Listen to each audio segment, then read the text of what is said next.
Joan Quinn Profiles. As an editor for Andy Warhol's Interview, the Los Angeles Herald-Examiner, LA Style, and Detour magazines, Joan covered the social set, the Hollywood hotshots, the international art scene, the mysteries of food, the excitement of travel, and the fabulous world of fashion. Joan continues to find creative people on the cutting edge who make things happen. Here's Joan Agajanian Quinn. Hi, I'm Joan Quinn, and welcome to the Joan Quinn Profiles. Waiting to be profiled are actor Andy Lauer and artistic director of the Pasadena Master Chorale, Jeffrey Bernstein. Emmy-nominated actor Andy Lauer is really a real Californian. He was born and raised on the West Side, went to UEA, which is UCLA's elementary school, Uni High, San Diego State, then took a detour to the University of New Hampshire. You've seen him on the big screen in various films opposite Liam Neeson, Val Kilmer, Tom Cruise, the list goes on, Sandra Bullock. You also know him from NBC's comedy series Caroline in the City. Tell us about that Charlie. When people look at you, do they think Charlie? They do. The irony is I've played three of my bigger roles were Charlie. Charlie Moran. Oh, you mean they all had names, Charlie? Yeah, yeah. So when I go in to audition for a Charlie, I'm like, it's a good sign. I know it. This is a good sign. There's just something about an Andy. Like I'm an Andy. Yeah. There's also something fairly there's a Charlie. There's something about when they're writing Charlie. It's not Edward. It's not Peter. No, it says you then. You feel it Charlie. It says me. Yeah, I channel Charlie. Have you ever auditioned for an Andy? No. I cannot remember auditioning for an Andy. Okay, so Charlie, your character, who's a funny guy. Is he a funny guy? Pretty funny. Is he like any of the other characters you've played on the screen? Is he like the film you were in with Liam Neeson or the film with Tom Cruise? Was your character like that? Charlie on Caroline in the City was he was dense. He was dense, but I would argue dense. Yeah, but I would argue like any dense person, there is some sort of synapse genius in there. Right. Where he would know things that other people just wouldn't. Like I knew who Deep Throat was, and I didn't think it was any big deal. And you mean as your Charlie character? As my character, yeah. I see. And this came out in an episode. I see. That I knew who he was. So it was just regular information for you. I figured it out. My character figured it out. But that wasn't Andy. And I didn't think it was any big deal. I see. It wasn't Andy, though. But you have to relate to that kind of person? Sure. I started working because I stopped taking Andy, the actor, to the character. I started working when I brought the character to me. I said, what does that character have in common with me? That's because that's my base in reality. Is that what you do with all your characters? Because that's probably what you have to do, right? I think so. Yeah. You can't be someone you're not. Do they teach you that in acting school? I think they ultimately do. I mean, there's so many different teachers and methods and this and that. And you have to do it this way or this is the way. I just found that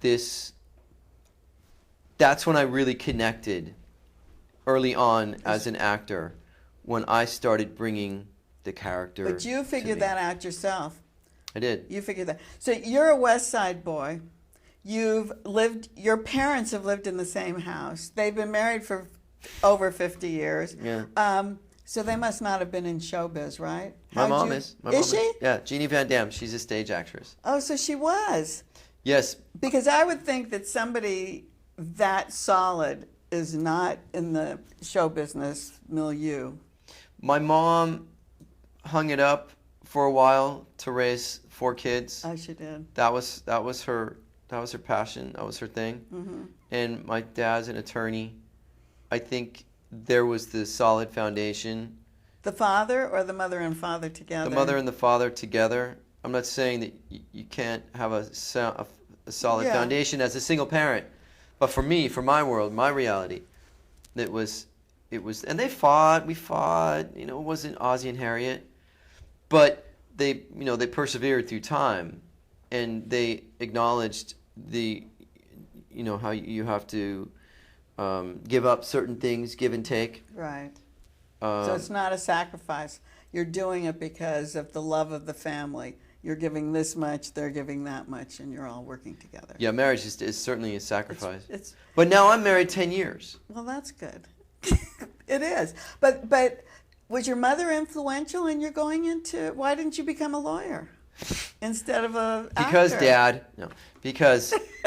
Oh, you're Dad! talking to me? Oh, yeah, bring your character to me. Because well, I didn't study theater in college. You didn't? A little bit, as just fringe classes. Well, then when did this come? When did my theater mom come? would come home and she'd have an audition for a commercial or something or a play, and she would say, when I could read, she'd say, well, will you read with me? And I would read the other character. Oh. And she said, you're pretty good at this. And I said, well, thanks, Mom. And she said, why don't you... I said, can I act? And she said, well, here's the book of agents. Go ahead and call agents. And if they want to see you, then we'll go in and talk to them. So I was like, hello? Hi, this is Andrew Lauer. I'd like an agent. And one guy was like, okay, why don't you come to a class I teach on Saturday mornings? Ah. And I went, and I was actually pretty good. And he signed me. And then I went on an audition. The first audition I went on, I got. Really? Yeah. So it wasn't natural until when you found your agent. It was a pretty natural thing then. It was. For you. I mean, you felt comfortable doing it. And then I did it for 3 years, and I did all sorts of commercials. Ah. And then I decided I didn't want to do that anymore. At the age of 10, I retired. Oh, you were that young? Yeah. Oh, yeah. I see. Oh. And then I went to, school, college. And you never did any acting in college? I did a little bit. I did just as ceramics, wood yeah, shop, right, theater. Right. Like we all did. And then I graduated. I got a degree in journalism. So did I. Which is great. It's great. It's to good. be able to write is Right. a wonderful, absolute Oh, that's huge a good thing. point. Does that help you in your work? Are you writing? Sure. You write roles for yourself? Yeah. Oh, so it does help. Yeah. But I'm doing I did this documentary we'll talk about with Brad Pitt and Adrian Brody. Uh-huh. I've got well, another let's one talk coming about up. it. Anyway, I got out of college and I decided pretty much right off the bat that I wanted to be an actor. And my dad was like, no problem. You could have sort of let me know that before I paid for 4 years of school. But Yeah, but school, you need the school anyway. it's more than just books. Yeah, you needed College. the school. You needed to mature. You needed to learn different things. Yeah. So that was good. But why'd you go to New Hampshire? Because New Hampshire was a sister school that accepted the same fees. From? San Diego State. Oh, from San Diego State. Oh, I see. San Diego State was just an extension of, for me, it was like Oh, really so into you went- sports, I but see. like parties and beer and beer and beer. And I was like, see. I need, through my haze, I was like, I filled out an application to get out of there, and I looked on the list, and what is the furthest place away of the sister schools, and it was New Hampshire. I was going to say that's like totally on the other side. wanted for out. For a West LA guy. Yeah. Whoop, the other side. Well, then after you finished New Hampshire, then you came back and started acting. I came back to LA. I sold advertising for a throwaway door to door. That lasted 2 weeks. And I said to my parents, nitty gritty oh, here. it was disgusting. So I said, I've got a college degree and I'm selling ad space door to door. I said, Mom, Dad, I'm going to try acting. And I took some classes. I went back to New York. I studied. Oh, you did? With whom? With Herbert Berghoff. Oh, yeah, great. Like the guy. Was it hard to get into that school? Or into the acting studio? You just went. You have to audition. I auditioned. And you got in. Okay. Got in. Why didn't you stay in New York? To act. Were you thinking of going on stage, Broadway? I was. Broadway? I did. I broke my ankle in a motorcycle accident on 72nd and York. I know where that is. We have an apartment on 71st and 2nd. It was your fault. It was. My motorcycle ran into your motorcycle. There was street. They had one of those metal things over the street. There was a big hole. So then that brought you back to LA? Temporarily. I see. And then I started studying again with that agent that I had when I was a little boy. I went back to him. You're kidding. And I got into his office and I said, Don Schwartz, do you remember me? Andrew Lauer. And he said, you still have those squinty little eyes, don't you? And I said, yeah. Can you remember? I mean, I got my first commercial I ever went out on, and I booked and then I quit, so. That was fantastic. He sent me to Gerald Gordon, a teacher in Van Nuys, who now lives in Vegas. And I started studying, and then I started working in California, in Los Angeles. Well, because your agent was good, or he got you work? I got another agent. Oh, you got another agent. Okay, let's go. He was mostly for kids. Let's go to Italian-American Reconciliation, because that's what you're doing now. Tell us about that role. Italian-American Reconciliation, wonderful play by John Patrick Shanley. Oscar winner. Pulitzer Prize. Pulitzer Prize. What else did he do? Makes a great coffee. My character, Huey, is a real neurotic guy. Very. I can't believe you're playing that. I can't believe you're playing a role like that. Yeah. Neurotic? Yeah. Does he talk a lot? Talks a lot. Oh. Yeah. How are Shanley's words? Are they easy for you to say? No. Are they hard? Unbelievably hard. Why? His train of thought. That's interesting, because he's 180 for me. Oh, so you really do have to act. I'm more California than I think. Yeah. That's why I keep saying, you're born and bred here. People think I'm from New York. Me too. But I'm from here too, the same way. I take it as a compliment. From here or for being from New York? Yeah, it's nice. People think I'm from New York. Yeah. Because of there's sort of a sophistication and also a level of education. True. That is fairly endemic to the whole Eastern Seaboard. That's true. But so, Shanley's words are hard to say. The way he constructs words, the repetitive nature of the words. He'll say the same thing over and over, which actually served me because one night I totally forgot a paragraph. I mean, big time. And the guy that you've had on this program, John Colella, yes, who's my co-star and my rock, he watched me fall apart. And here was the plane. It was like nosedive, Mayday, Mayday, and Mayday. You're on I stage? couldn't find, I'm on stage, live stage. I couldn't find the control switch, the module to get us back up, all in my mind. I'm like, what is that line? What is that line? It wasn't coming, and I was improving, and I looked over at John, and he would save me if he could. But he can't say anything. He couldn't save me on this one, because John, I did another play with him, and he saved me multiple times. Really? Multiple times. He's my rock, I'm telling you. So finally I went to the end of the paragraph, which was repetitive anyway. You knew the end of the paragraph? I skipped to the end of the paragraph in my head, and that triggered John, and he came over. But the words are so repetitive that you didn't miss a beat in the play, and nobody knew. I missed a big chunk. I missed a big mama. But if Shanley had been there, what do you think he would have said? He would have thrown lettuce at me. He would have thrown something at you. Yeah, afterwards. So this is at the Ruskin. This is with the Ruskin group at the what's the theater called? I don't know what the theater's called. The Ruskin Playhouse. Oh, the Ruskin Playhouse. Yeah. And it's at the Santa Monica Airport. It is at 3000 Airport Avenue in Santa Monica. And all that free parking around it. It's great, isn't it? Beyond great. It's very simple, good, fairly cheap wine. Have you cookies. done a lot of theater, or do you like to do films? Here's the thing. Okay, tell me. I go off and I do TV, or I directed a feature over the summer that I was in with Leah Thompson and Wendy Malick. This theater is such a great, wonderful little theater, pumping out amazing work. That's why Anthony Hopkins, Edward Asner, Christine Lottie, all these people. They all come there? Yes, Dylan McDermott. They don't just come there, they teach there. Oh, they do? Yes. So do you still take acting lessons? No, I would. Would you hang out with them? And Yeah, I mean, I don't look at it as acting lessons anymore. I look at it as if I'm not doing a TV, a movie, or a play, hop into class and do a few scenes. Do a so few that's months. your acting. Yeah. Just stay sharp, baby. So you want to direct, it sounds like. You want to make films. Well, I am directing. You are doing and directing, yeah. But I mean, is that your love right now? No, I like to mix it up. Directing's so hard. Do you think you make a better director because you're an actor? Without a doubt.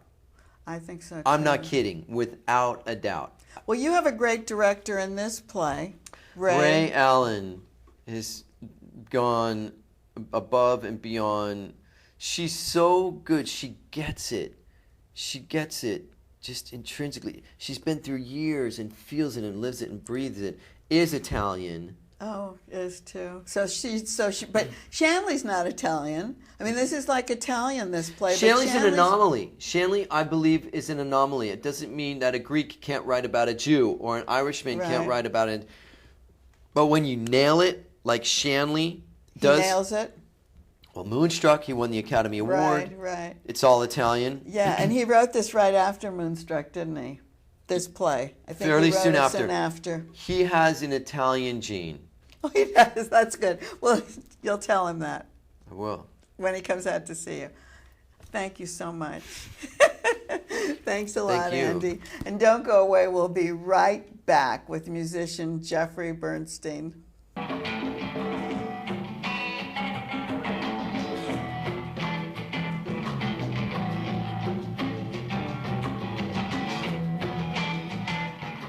Hi, I'm Joan Quinn, and welcome back to the Joan Quinn Profiles.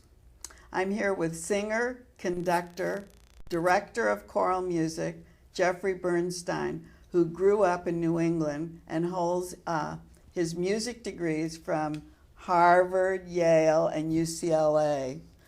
He studied composition and conducting from the cream of the crop: Peter Lieberson, Joseph Druckmann, George Mester, Marguerite Brooks. He's put me in awe, but he'll tell you about it. He has conducted in Romania. He's arranged music for films. Jeffrey's the artistic director of the Pasadena Master Chorale right now. He sings, I don't know, how many voices are in that chorale? We have a chorale of between 75 and 90 voices, depending on the concert. And they're all community members from all over Southern California. Many in Pasadena, but many from Tarzana, Long Beach, places all over. You have this great background, so I'm really impressed. That's why I'm like, what am I going to ask Jeffrey? But what does an artistic director do? Well, at the very least, I think about the music for the group, programming it, what concerts we want to do. I was going to ask you about the programming. Yeah, go on. Yeah. And, you know, with a chorus, we spend a long time rehearsing. We might spend 3 months rehearsing a program. So it has to be music that we want to live with, as well as music that we want to share. How do you rehearse so much? Well, we you rehearse... take 90 people, or how many voices, and you rehearse for 3 months before a program? Once a week, Monday evenings. I see. If it's a big major piece, we'll rehearse 3 months. If it's less music, we'll rehearse less than that. So the programming is it's music that we want to live with. That's going to be well suited to the group and to our community. But how do you pick that? Do you pick it with the group, with the chorale? No, there's no. Art has to be a dictatorship, or we're all in trouble. Yeah. I don't put anything to a vote on the musical side. But what with the orchestra? Do you play with? Does an orchestra play with you? We work with the Pasadena Symphony frequently. We're doing 2 concerts with them this season. We've done many in the past. Sometimes we hire an orchestra to play with us on our series. Sometimes we go and sing with them. But usually you have musicians? Not or is necessarily. it a cappella? We do both kinds of concerts. Oh, I So see. we did an a cappella program in September. Most of our upcoming Christmas concert is a cappella, except for Messiah. It is? Yeah. Oh. Yeah. And then with the Messiah, how many pieces do you bring in? We're just using string quartet for this. So it's really small. It's all the voices. It's very intimate, yeah. And I think there's something wonderful and special about experiencing choral music in an intimate setting. You know, the human voice, it's not as loud as a trumpet or even a violin, but it's incredibly expressive, and especially when combined with other voices. So the beauty of an a cappella concert is there's an immediacy and an intimacy to the sound. How do you get that? Do you audition the singers Yes. as the artistic director? Yes, I audition the singers. So how many singers come to you for, say, how many did you say we have? 100 in your group, give Roughly, or take? yeah. Yeah, you know, many of those singers have been with us for a number of years. Do they keep their voice so you can keep them? Or what if they've been there for a long time and their voice is not as good as you remember? It's as individual as people are. So yes, you can keep your voice, but you have to keep it. It's an active. You have to keep singing and keep in shape, physically as well as vocally. You know, and all of that is against the background of the fact that the voice does change, like the body changes as one ages. So maybe your voice gets lower. Maybe you were our star soprano for a while, and now you're going to be in the mezzo section. So what do? Do you move them around? We move people around all the time. And then what happens? How do you? So you're auditioning continually, or you're not auditioning? I don't re-audition the group on a regular basis. No. So okay, once you're in, you're in. Okay, but then what if new people want to come in? And when new people come in, we have auditions every 3 months. But how do they get in if you have the same people who are so good? Well, there's room for as many people as want to sing, as long as the group is balanced. If we have a good balance between, you know, basses and tenors and altos and sopranos, there's no upper limit to the size of the group. Well, how do you work with that? I mean, when you go to rehearsals and the spaces that you have. We rehearse in a big room. So you can fill it with people? Yeah. We could have 200 people there if we had them. And budget doesn't make a difference, or it's an amateur organization. Is that what it is? It is, and you know, the word amateur has all these pejorative connotations these days. We're obsessed with being professional and expert and all that. Right. Amateur doesn't imply that. It doesn't imply anything except that the singers aren't paid to be there. They're there because they love singing. So your budget is not, it doesn't get bigger or smaller depending on the size of what you have. Right. What about the venues that you work in? We do our programs in 2 venues. We sing in the First Congregational Church in Pasadena, which is big old style church, maybe seats 1,000 people. And we sing in the Altadena Community Church, and that's a much smaller, more intimate venue, seats about 320 people. But the chorus is the same size. We are going to shoehorn the same 100 singers into that church on Sunday afternoon as we have in Pasadena on Friday. Oh, so that's so you sing on Friday nights and Sunday afternoons? Okay, what other venues do you use? Just those 2 venues? Those are the 2. When we sing with the symphony in Pasadena, yes. We sing at the Civic Auditorium where they play. And they bring you in for specific things that the conductor has chosen to play? Yeah, we're singing Mozart Requiem with them in March. Oh, that sounds fantastic. Well, you were at Occidental College for 11 years. Mm-hmm. Is this anything like what you were doing there?